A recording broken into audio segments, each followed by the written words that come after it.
The massive council chamber floated in the darkness of space, a structure so large it could be seen from 3 star systems away. Inside, representatives from 47 different species gathered in a circular arrangement, each seated according to their world's position in the galactic arm. The air hummed with translation devices, turning clicks, whistles, and rumbles into understandable speech for all present. Ambassador Telrix of the Vrelnathi Empire stood at the central podium, his forearms spread wide in a gesture of welcome.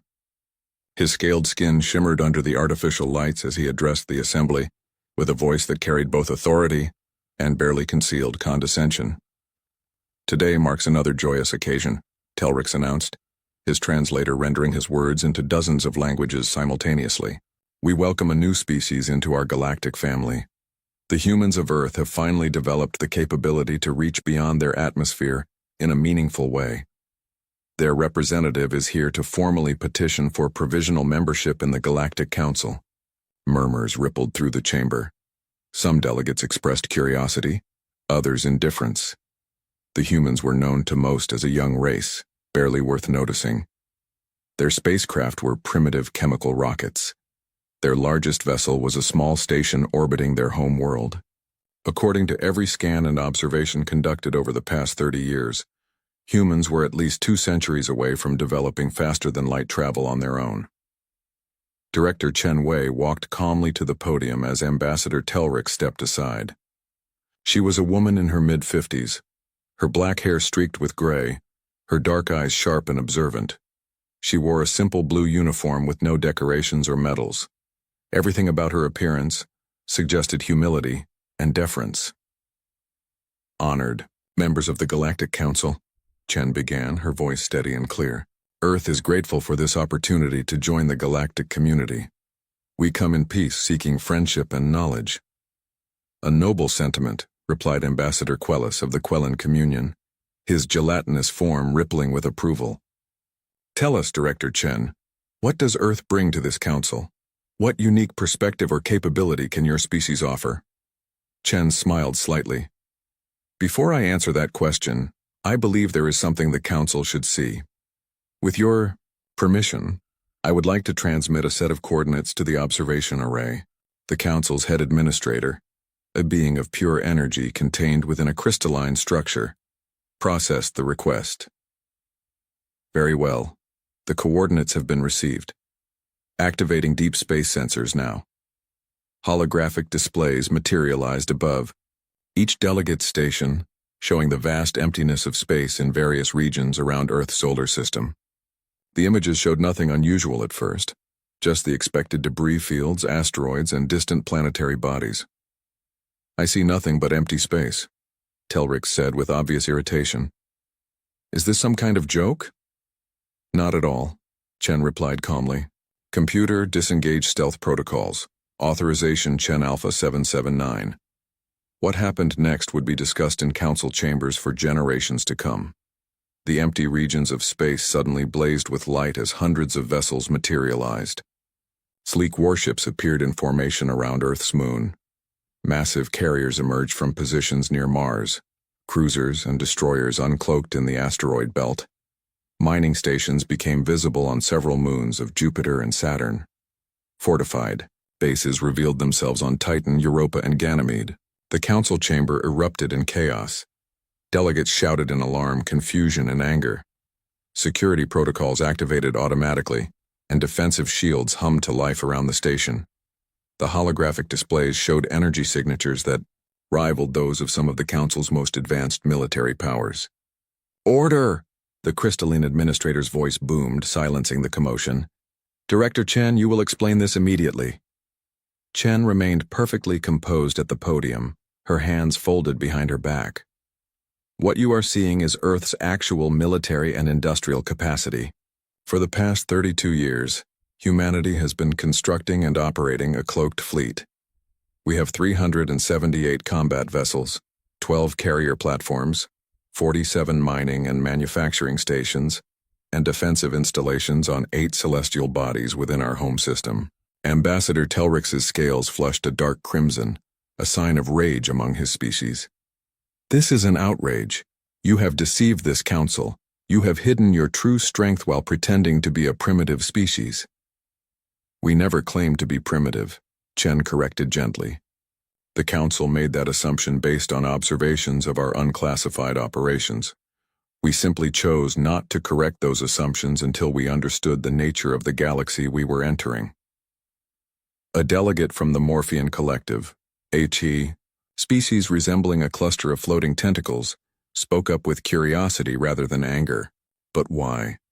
Why go to such extraordinary lengths to hide your capabilities? The resources required for such an endeavor must have been staggering. Chen nodded. They were. This project required every nation on Earth to cooperate. We pooled our resources, shared our technology, and worked in complete secrecy. The reason is simple. We studied history. She activated her own display, showing data streams and historical records. Your council has inducted 73 new species in the past 500 years. We obtained records of 41 of those first contact scenarios through various means. In 27 cases, the new species entered negotiations from a position of weakness. Of those 27, 16 were immediately exploited, forced into unfavorable trade agreements, or had their resources claimed by more powerful members. 7 more were subjected to military occupation within their first decade of membership, justified under various pretexts. The council chamber had grown quiet, with many delegates shifting uncomfortably. Chen continued, her voice growing firmer. Humanity learned long ago that wolves respect other predators, not prey. We have spent our entire history fighting wars among ourselves. We know what happens to the weak when they encounter the strong. We chose to ensure that when we met you, we would meet as equals, not as supplicants begging for scraps. Ambassador Quellis rippled with what the translator interpreted as distress. But the principle of open contact, of honest negotiation, was violated the moment your species sent military reconnaissance ships disguised as scientific surveys. Chen interrupted, her tone sharp. She brought up new data on the displays. 3 years ago, a Quellan vessel conducting a supposed biological survey of Earth's oceans carried weapon systems and stealth recording equipment. 2 years ago, a Vrelnati merchant ship that claimed engine trouble while passing through our system spent 6 days mapping our defensive satellites and communication networks. She turned slowly, making eye contact with delegates around the chamber. 7 different council species have sent covert intelligence-gathering missions to Earth.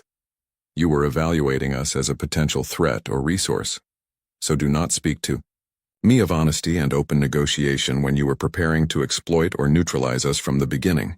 The silence that followed was profound. Chen had just accused multiple council members of espionage and hostile intent, and she had the evidence to support every claim. The careful diplomatic dance that usually characterized council proceedings had been shattered.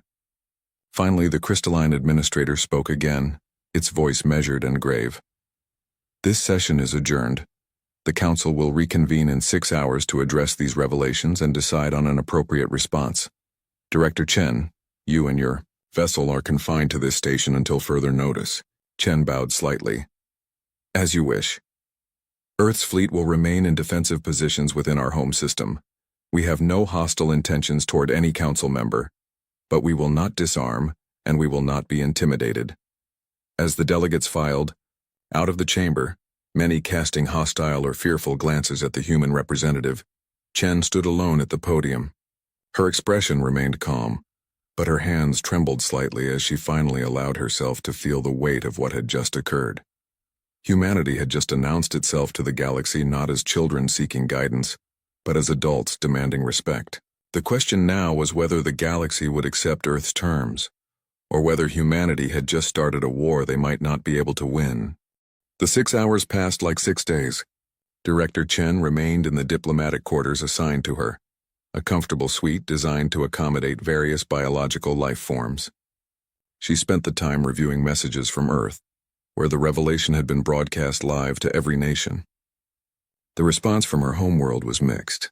Some praised her boldness, others feared she had provoked a conflict humanity could not win. President Okafor sent a simple message. We stand behind you. Do not back down.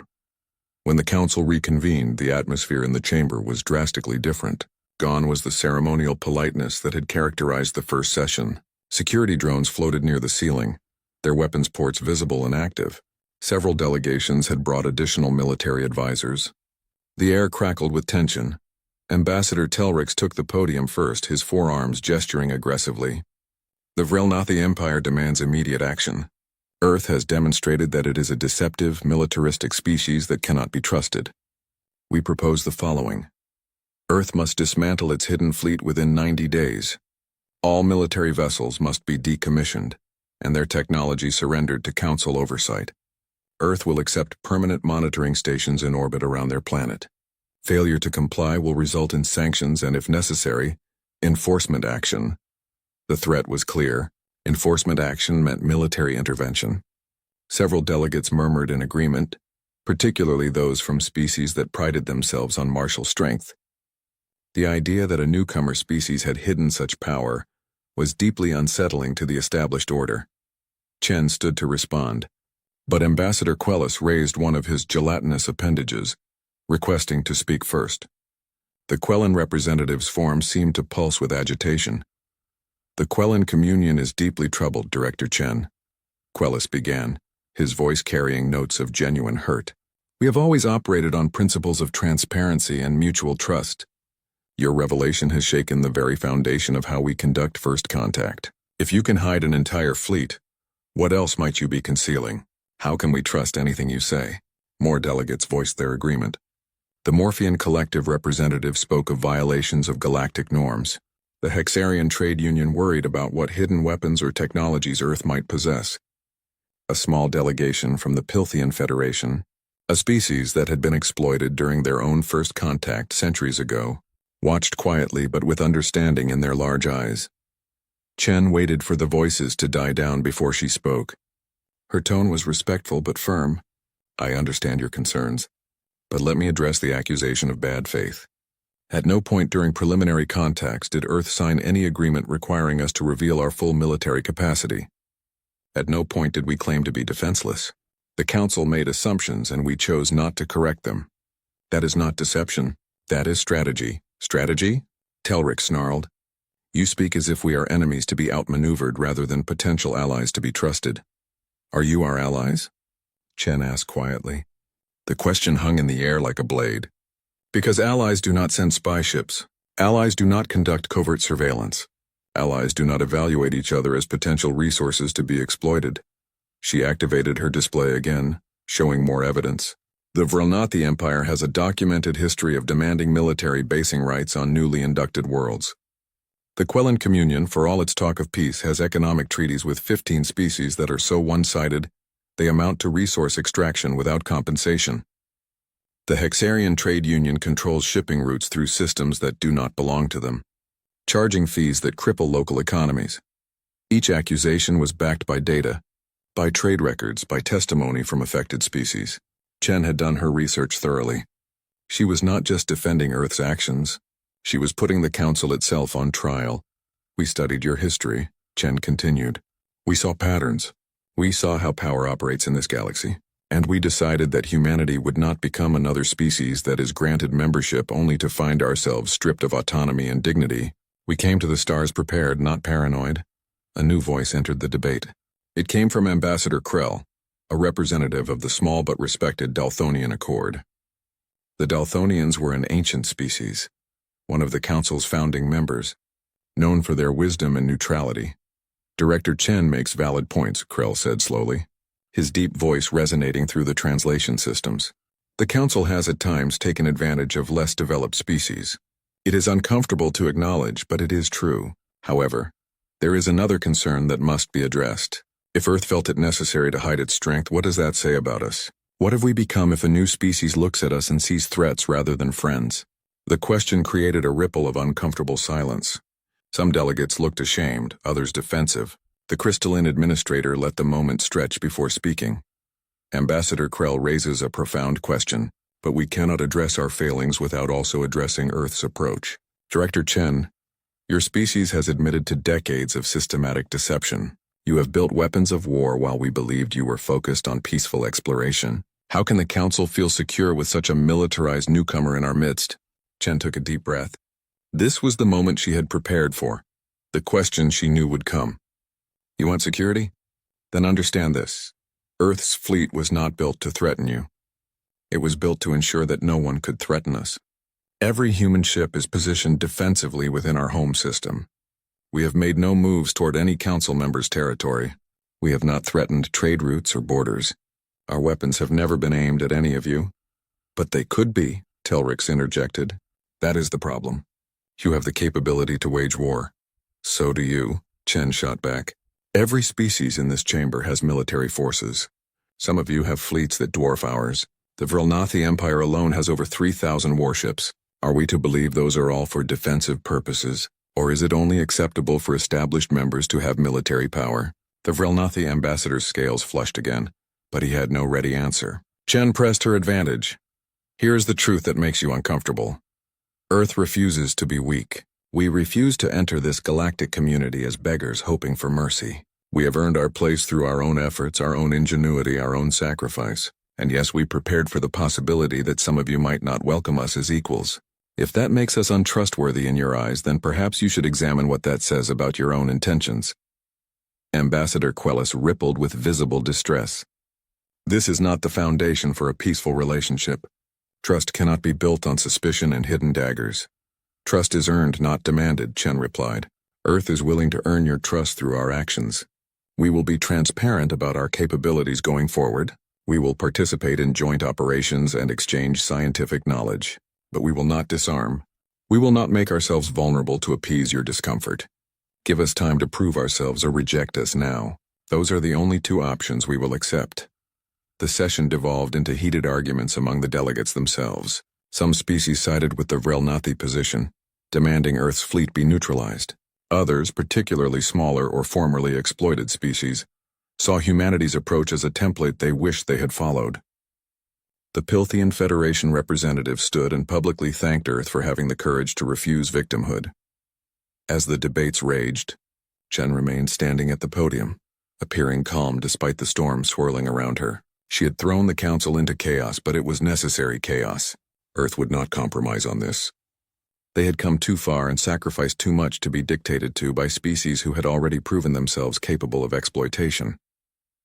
The administrator finally called for order. This matter requires deeper deliberation. The Council will establish a special tribunal to investigate Earth's actions and determine appropriate responses. Director Chen, you will be expected to provide full testimony. This session is adjourned. As the delegates departed, many shooting hostile glares at the human representative, Chen felt the weight of her situation fully. She had defended Earth's position, but in doing so, she had made enemies. The next phase would determine whether humanity's gambit had been brilliant strategy or catastrophic miscalculation. The special tribunal convened 3 days later in a smaller chamber designed for formal inquiries. The room was circular, with the judges seated on an elevated platform. 7 senior council members had been selected to hear testimony and make recommendations. Ambassador Krell of the Dalthonian Accord served as lead arbiter, his ancient eyes missing nothing. Director Chen entered the chamber accompanied by a new figure. Admiral Marcus Stone walked beside her, his military bearing evident in every step. He was a tall man in his early 60s, his hair gray but his body still powerful and fit. His uniform was dark blue with minimal insignia, and his weathered face showed the lines of someone who had carried enormous responsibility for many years. The tribunal began with formal questions about the timeline of Earth's hidden fleet construction. Chen provided detailed answers, explaining how the project had begun shortly after humanity's first detection of alien signals. The realization that they were not alone in the universe had been both exhilarating and terrifying. We spent 2 years just debating our approach, Chen explained. Some nations wanted to announce ourselves immediately, to reach out in friendship. Others urged caution. In the end, caution won because we intercepted enough communications to understand that the galaxy was not the peaceful utopia we had hoped for. Ambassador Quellis leaned forward, his gelatinous form rippling. You speak of caution, but you built weapons of war. That is not caution. That is militarism. Admiral Stone spoke for the first time, his voice deep and measured. With respect, Ambassador, you are wrong. Caution is exactly what it was. I was chosen to command this project because I had experience in strategic planning. My first task was to study every first contact scenario in recorded galactic history that we could access. He activated a display showing statistical analysis. We found records of 109 first contact scenarios spanning the last 2,000 years. Of those, 67 resulted in favorable outcomes for both species involved. 42 resulted in exploitation, subjugation, or conflict. Those are not good odds when the survival of your entire species is at stake. The tribunal judges examined the data carefully. Ambassador Krell spoke thoughtfully. These statistics are concerning, though I suspect there is selection bias in which records survived and were accessible to you. Nevertheless, your concern is understandable. But understanding your motivation does not excuse your methods. Why such extensive militarization? Stone stood straighter, his hands clasped behind his back in a military stance. Because history taught us that the weak do not get to choose their fate. Every time a technologically inferior species encountered a superior one, the outcome was determined by the stronger party's intentions. We decided that humanity would never be in that position. We would meet you as equals, or we would not meet you at all. A judge from the Hexarian Trade Union, a being with crystalline wings, spoke with obvious skepticism. But you must have known that eventually your deception would be revealed. What did you hope to accomplish? Chen answered this time. Time. We needed time to build our capabilities, to study you, to understand the galactic power structure. If we had revealed ourselves immediately, some among you would have seen us as a threat to be neutralized or a resource to be claimed. By the time we revealed our fleet, it was large enough to make military action against us costly. We forced you to negotiate rather than dictate. That is a very cynical view of this council, a Quellan judge said with evident hurt in his translated voice. Is it? Stone challenged. Director Chen has already presented evidence of covert intelligence operations conducted against Earth. Should we have simply ignored that? Should we have trusted species who were spying on us while speaking words of friendship? The judges had no immediate response. The evidence of surveillance was undeniable and embarrassing to several council members. Krell broke the uncomfortable silence. Admiral Stone, help us understand something. The resources required to build and maintain a fleet of this size must have been enormous. How did humanity accomplish this while appearing to be a barely spacefaring species? Stone allowed himself a slight smile. Through sacrifice and unity. For 32 years, every nation on Earth contributed. We diverted resources from other projects. We made difficult choices about where to invest our limited wealth. Most importantly, we did something that humanity had rarely done in its history. We worked together toward a common goal without conflict. He paused and his expression grew more serious. You have to understand what this project meant for us. For thousands of years, humans fought each other. We killed each other over resources, ideology, territory, religion. We nearly destroyed ourselves several times. But when we discovered we were not alone in the universe, something changed. We finally had a challenge that required all of humanity to unite. Chen added quietly. The Hidden Fleet program gave us purpose. It forced us to see beyond our petty differences and recognize that we were all humans first, citizens of individual nations second. In that sense, you gave us a gift even before we met you. You gave us a reason to become better than we were. One of the judges, a small being from the Pilthian Federation, spoke for the first time. Her voice was gentle but clear.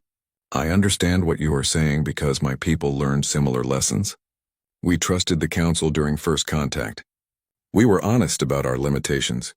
Within 10 years, our mineral rights had been sold to corporations we had no power to regulate, and our young people were leaving our world because they could find no opportunity at home. It took us a century to recover our independence. I wish we had been as wise as you. Several judges shifted uncomfortably at this testimony. It was clear that not everyone on the tribunal viewed Earth's actions as completely unjustified. Ambassador Krell returned to questioning. Let us address the broader issue. Admiral Stone, what are Earth's intentions now? You have revealed your fleet. What do you want from this council? Stone's answer was direct and unhesitating. Respect. Fair treatment.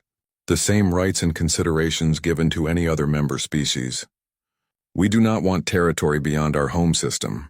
We do not want to dominate trade routes or demand tribute. We want to be left alone to develop at our own pace, to trade fairly with those who wish to trade with us, and to contribute to galactic security as partners, not subordinates. And if the Council decides that Earth's military presence is unacceptable, the Hexarian judge asked. What then? The question hung in the air like a blade. Everyone in the chamber understood what was really being asked. Would Earth fight if threatened? Stone met the judge's eyes steadily. Then Earth will defend itself. We did not build this fleet as a bluff.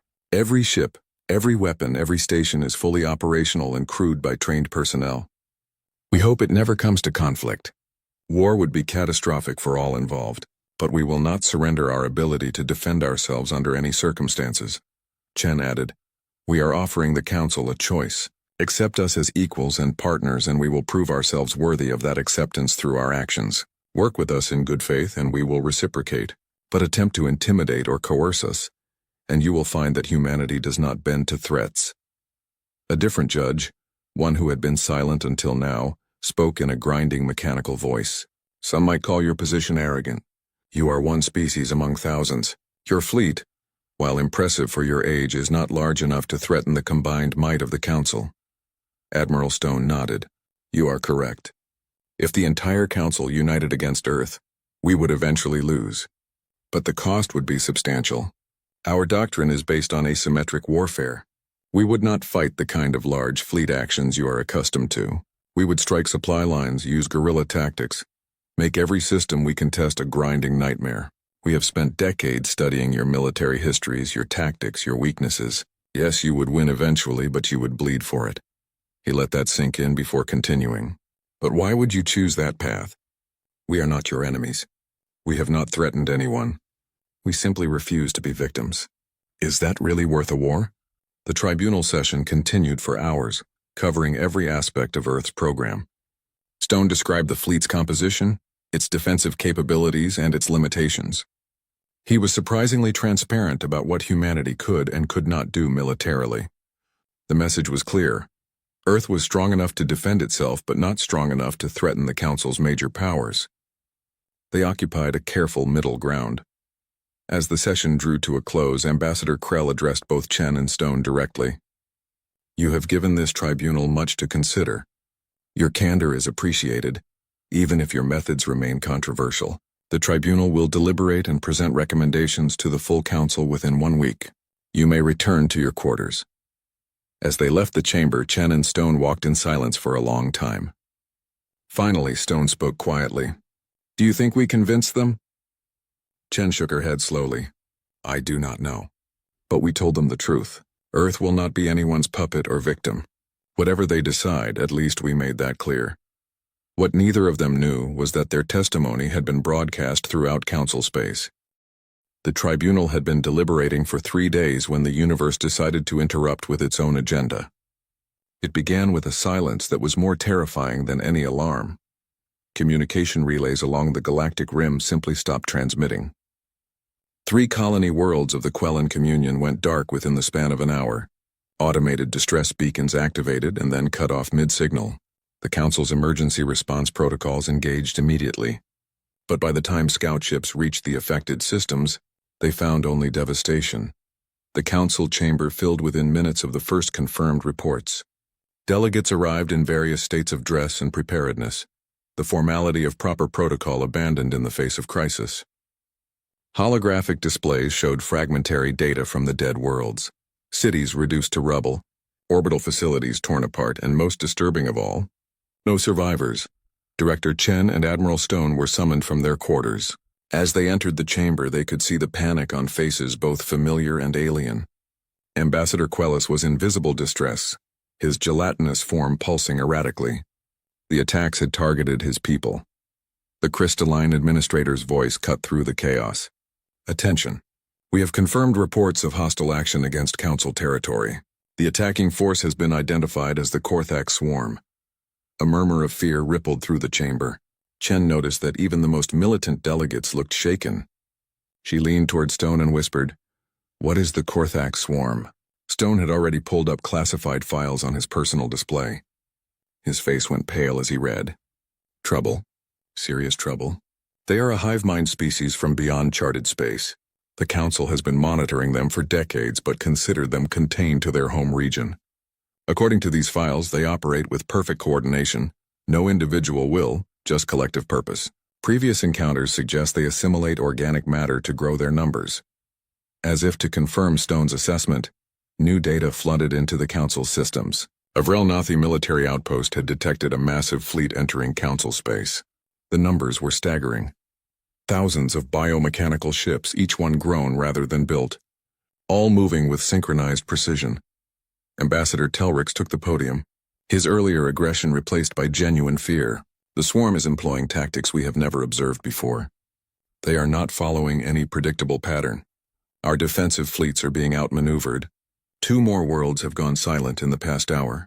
They are moving faster than we anticipated.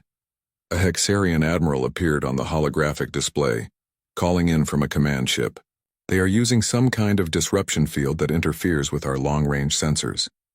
By the time we detect them, they are already engaging. Our standard fleet formations are being torn apart.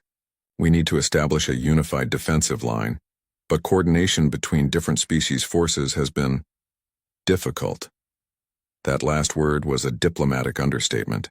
The Council's military forces came from dozens of different species, each with their own doctrines, communication protocols, and command structures.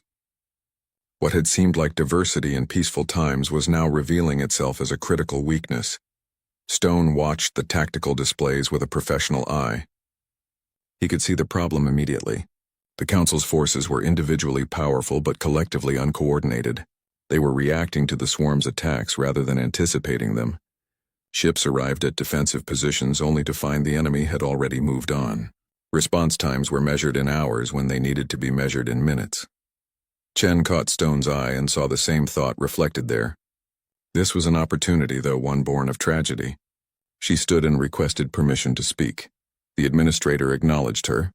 Director Chen, unless Earth has information relevant to the current crisis, this is not the time for— We can help, Chen interrupted, her voice carrying through the chamber with unexpected authority. Earth's fleet can assist in the defense against the swarm. The statement was met with stunned silence, followed by eruption of voices.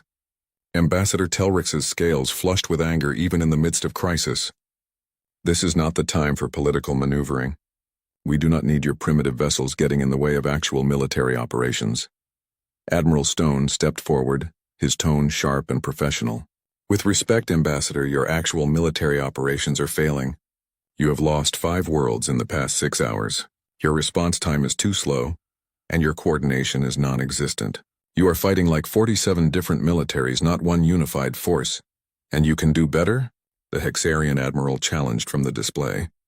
You have never faced the swarm. You have never fought in a galactic-scale conflict. What makes you think you can help? Stone's answer was blunt. Because humans have been fighting wars for our entire history. We are very, very good at it.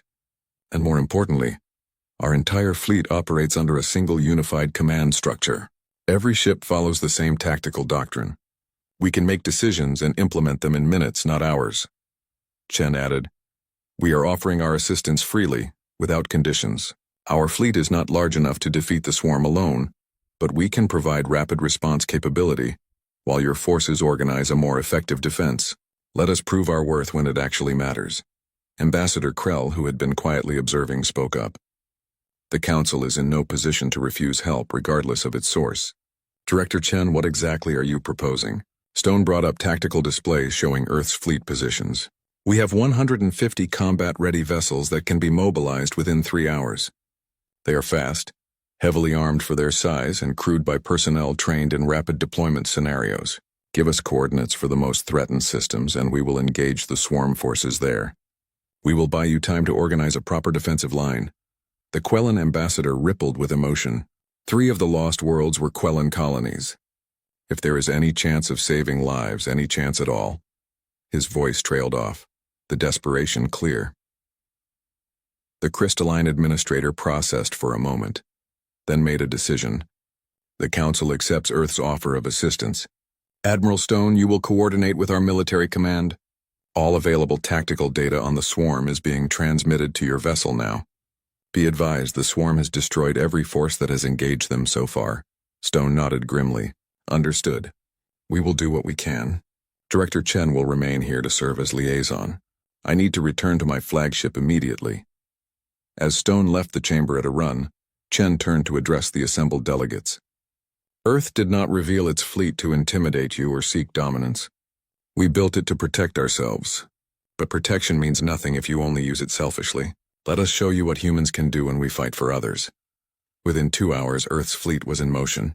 Admiral Stone commanded from the bridge of the EFS Defiant, a heavy cruiser that served as the flagship.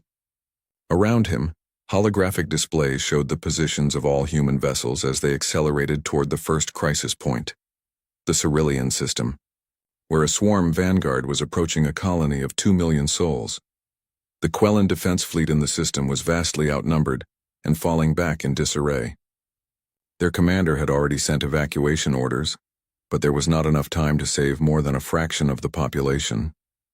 Stone studied the tactical situation carefully. The swarm vessels were converging on the colony world from multiple vectors, their movements coordinated with inhuman precision. The Quellan ships were trying to form a defensive line, but kept getting flanked and forced to withdraw. Standard tactics will not work here, Stone muttered to himself. Then louder, "All ships, this is Defiant Actual. We are not going to fight the swarm the way they expect. We are going to make them chase us." His tactical officer looked confused. "Sir," Stone smiled grimly. "Humans invented guerrilla warfare. Time to teach the galaxy what that means. Implement attack pattern Delta 7. All ships will engage in hit-and-run tactics. No one stays in one position for more than 30 seconds. We are going to turn their coordination into a weakness." The Earth fleet entered the Cerulean system at maximum velocity, their ships spreading out into a loose formation that seemed almost random to trained military observers, watching from Council Command. But there was method in the apparent chaos. Each human vessel knew exactly where every other ship was and what it was doing. The swarm detected the new arrivals and diverted forces to engage. But as their biomechanical ships moved to intercept, the human vessels darted away, firing precision strikes at vulnerable points before disengaging. The swarm pursued, their hive mind coordination ensuring they moved as one. That was exactly what Stone was counting on. "Now," he commanded, "execute trap sequence." 20 human ships that had appeared to be fleeing suddenly reversed course, catching the pursuing swarm vessels in a crossfire. At the same instant, another group of Earth ships struck the swarm's original formation from an unexpected angle. The hive mind tried to adjust, redirecting forces, but found that every time they moved to engage one threat, another appeared. For the first time since the invasion began, the swarm was reacting instead of acting. The Battle of Cerulean system raged for 18 hours, and it became the turning point that no one had anticipated. Admiral Stone's tactics forced the swarm to adapt continuously, breaking the smooth coordination that made them so devastating. Human ships moved like sharks through water, striking fast and disappearing before the enemy could respond effectively. But the swarm learned. That was the terrifying thing that Stone observed as the battle progressed. The hive mind absorbed every tactic used against it, adapted and countered. What worked in the first hour became less effective in the second, and nearly useless by the third. "They are matching our response times," his tactical officer reported, strain evident in her voice. "Enemy vessels are anticipating our attack vectors." Stone knew they were in danger of losing the advantage. The swarm's numbers were overwhelming, and if they could not be kept off balance, they would eventually overrun even the nimblest defense. He needed something the swarm could not predict, something so foreign to their collective intelligence that they would struggle to counter it. "Open a channel to all human vessels," Stone commanded. Authorization code Stone Delta 9. Execute Operation Chaos. What happened next would be studied in military academies for generations. Stone ordered every ship captain to operate independently, to make their own tactical decisions without coordinating with the fleet.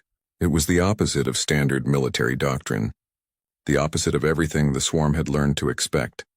Suddenly, the human fleet became 150 separate actors, each one unpredictable in its own way. Some captains chose aggressive frontal assaults, others preferred long-range harassment, still others focused on protecting evacuating civilian vessels. The swarm's hive mind, which excelled at predicting coordinated movements, found itself unable to process the sheer randomness of human individual initiative. Director Chen watched the battle unfold from the council chamber, where massive displays showed the tactical situation in real time. She held her breath as Earth's vessels danced through the chaos. each one a separate point of defiance against the swarm's collective will. Ambassador Quellis stood beside her, his gelatinous form tense with anxiety. "They are magnificent," he whispered, "and completely insane. No military force operates like that." "Humans do," Chen replied quietly. "We have always been too stubborn to follow the rules." By the 16th hour, the tide had clearly turned. The swarm forces in the Cerulean system were in disarray, unable to maintain their coordinated assault. The Quellan defense fleet, inspired by the human example and given time to regroup, rejoined the battle with renewed determination. But Stone was not satisfied with simply defending. He had studied the swarm's battle patterns and noticed something crucial. All their vessels in a given region operated from a central coordination nexus, a larger bioship that served as a local hub for the hive mind. If that nexus could be destroyed, the other vessels would lose coordination. "Defiant to all vessels," Stone broadcast. "I have identified the enemy command node. I am going to destroy it. All ships do not follow me. Continue your current operations. This is a one-ship mission." Before anyone could protest, Stone's flagship accelerated toward the heart of the swarm formation. His crew watched in stunned silence as their admiral piloted them directly into the most heavily defended area of the battlefield. The swarm recognized the threat immediately. Dozens of bioships converged on the Defiant, their weapons tearing into the human vessel's shields. Damage reports flooded in from every section. The ship shuddered under sustained fire. "Sir, we cannot survive this assault," the tactical officer shouted over the alarms. "We do not need to survive," Stone said calmly. "We just need to get close enough. Engineering. Divert all power to forward shields and engines. Everything else goes offline, including life support." The bridge crew followed his orders without hesitation, understanding what their commander was truly ordering. This was a suicide run. But if they could take out that nexus, they would break the swarm's coordination across multiple systems. The Defiant plowed through enemy fire like a battering ram. Its armor melted under the assault. Sections of the ship explosively decompressed. Half the crew was dead or dying, but Stone kept the ship moving forward, his hands steady on the controls. 3,000 meters from the nexus. 2,000. 1,000. "All hands, this is the Admiral." Stone's voice echoed through what remained of the ship's communication system. "It has been an honor serving with you. Tell Earth what we did here today." At 500 meters, Stone armed every missile, every torpedo, every explosive device remaining on the ship. He set them all to detonate simultaneously. Then he locked the engines to maximum thrust and tied the controls open. The Defiant struck the swarm nexus at ramming speed, and the resulting explosion lit up the Cerulean system like a new sun. The nexus disintegrated, and with it, the coordinated control over every swarm vessel in the region. The bioships began moving erratically, their perfect synchronization broken. In the council chamber, displays showed the nexus destruction and the aftermath. For a moment, there was absolute silence as everyone processed what they had witnessed. Then Ambassador Quellis made a sound that the translator struggled to interpret, but that clearly conveyed grief and respect. "He destroyed it," Chen said quietly, tears streaming down her face. "Marcus destroyed it." But the tactical officer aboard one of the surviving human vessels was already implementing the next phase. "All Earth ships, the Admiral's sacrifice has given us our opening. Commence full assault. Make his death count for something." The remaining human fleet fell upon the disorganized swarm forces with savage efficiency. Without their nexus, the bioships could not coordinate defenses or plan effective counters. One by one, they were destroyed or forced to retreat. After 18 hours of battle, the swarm withdrew from the Cerulean system entirely. Council forces across multiple sectors reported similar effects. The destruction of one nexus had somehow disrupted the swarm's overall coordination network. Their invasion faltered, their advance stopped. Within 3 days, the swarm had retreated back beyond the galactic rim, leaving behind devastated worlds but no permanent occupation. 1 week later, the full council convened for an emergency session. The chamber was packed with representatives from every member species present. Director Chen stood at the podium, no longer a petitioner but an equal among equals. Ambassador Telrix rose to speak, his scales showing colors that indicated deep respect. "The Vrelnathi Empire wishes to formally withdraw all demands that Earth dismantle its fleet. Admiral Stone's sacrifice and the courage of all human forces during the swarm invasion have proven beyond doubt that humanity deserves full membership in this council. We offer a military alliance and request permission to name our newest battle carrier the Marcus Stone, in honor of your fallen admiral. Similar statements came from delegation after delegation. The Quellan Communion offered economic treaties with favorable terms. The Hexarian Trade Union granted humans access to key shipping routes. The Pilthian Federation proposed a mutual defense pact. Even the species that had been most hostile to Earth's initial revelation now spoke of friendship and partnership. Ambassador Krell stood last, his ancient voice carrying weight and wisdom. Earth came to us with hidden strength, and we reacted with suspicion and fear. But when the moment of truth arrived, humanity chose to fight not for themselves but for others. They showed us that strength without compassion is tyranny, but strength with compassion is nobility. The Council owes Earth a debt that cannot be easily repaid. Chen listened to it all with mixed emotions. They had won. Earth was now a full member of the galactic community, respected and valued. But the cost had been high. Admiral Stone was dead, along with hundreds of human crew members. The Defiant was gone. Victory felt hollow. When it was her turn to speak, Chen chose her words carefully. Earth accepts the Council's offer of full membership. We accept the alliances and partnerships being offered, but we do this with the understanding that respect must flow in all directions. We proved ourselves in battle, but we should never have needed to do so. She looked around the chamber, meeting the eyes of delegates from dozens of species. The Council must change. New species cannot be expected to prove their worth through bloodshed. They cannot be exploited or intimidated. If Earth's experience teaches anything, it should be that trust and respect must be offered freely, not earned through sacrifice. Ambassador Quellis rippled in agreement. Director Chen speaks wisdom that shames us. The Council has operated for too long on assumptions of superiority and hierarchy. Perhaps it took humanity to show us that we had lost our way. In the days that followed, Earth's fleet returned home to a hero's welcome. Memorial services were held for Admiral Stone and all those who fell in the Battle of Cerulean System. Their names were inscribed on monuments, their deeds recorded in history, but the real legacy was more subtle. Across Council space, smaller and newer species watched what humanity had accomplished. They saw that it was possible to enter the galactic community on your own terms, to refuse victimhood, to demand respect rather than beg for it.